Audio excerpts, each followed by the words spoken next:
Gretchen Barreto at Atong Ang namataan sa mall.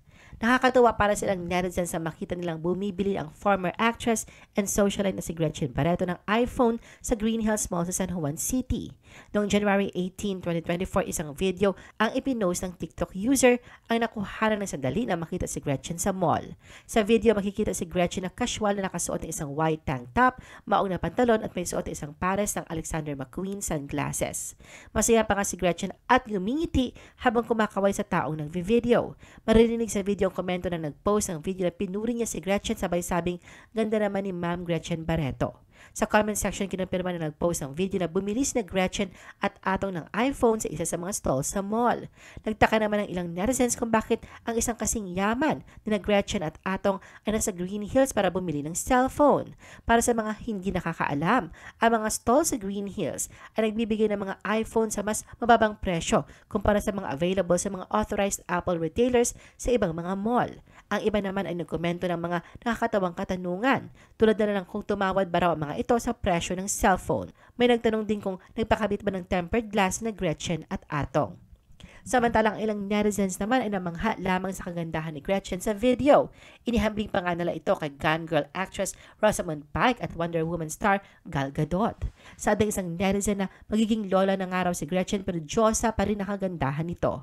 Matatandaan na noong December 2023, inanunsyo ng unika iha niyang si Dominico Wangco at asawa nitong si Michael Hearn na magkakaanak na silang dalawa.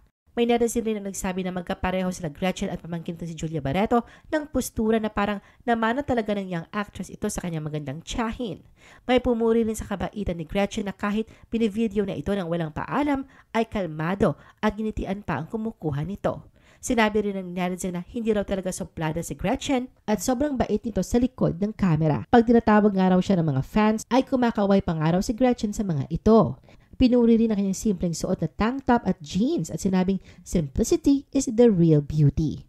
Ayon pa sa isang netizen na hawig daw ni Gretchen noong kabataan niyang Albanian singer and songwriter na si Dua Lipa. Saad naman ng isa pang netizen na sobrang simple lang manamit ni Gretchen. Masarap nga raw tingnan na kagaya nitong sikat na celebrity pero napaka-simple pa rin manamit at walang mga anik-anik sa katawan at sobrang linis kong tingnan.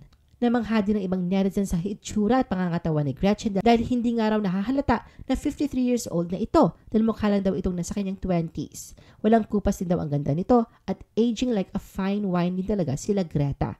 Ayon naman sa isang netizen na totoong mabait talaga si Gretchen. Nagpupunta nga raw ito sa San Lazaro Hospital noon para mamigay ng groceries sa mga pasyente at wala pa nga raw itong arte mamigay sa mga tao dahil nagkikipagkamay pa nga raw ito.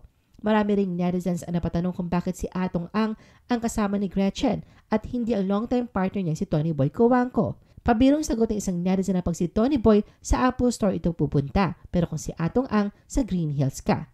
Depensa naman ng iba, magkasama daw ang dalawa dahil best of friends sa mga ito at business partners pa. I-post ang inyong comments at reaction sa baba at huwag kalimutan na i-like at i-share ang video na ito. Gusto mo pa ba ng ibang showbiz videos? Panoorin ang aming iba pang top viewed videos. Para sa aming mga YouTube viewers, pumunta lang sa description ng video na ito o i-click ang link sa itaas ng screen. Para naman sa mga Facebook viewers, ay maaari ninyong hanapin ang mga link sa comment section ng video. I-follow nyo din kami sa Facebook at mag-subscribe sa aming YouTube channel. Thanks for watching!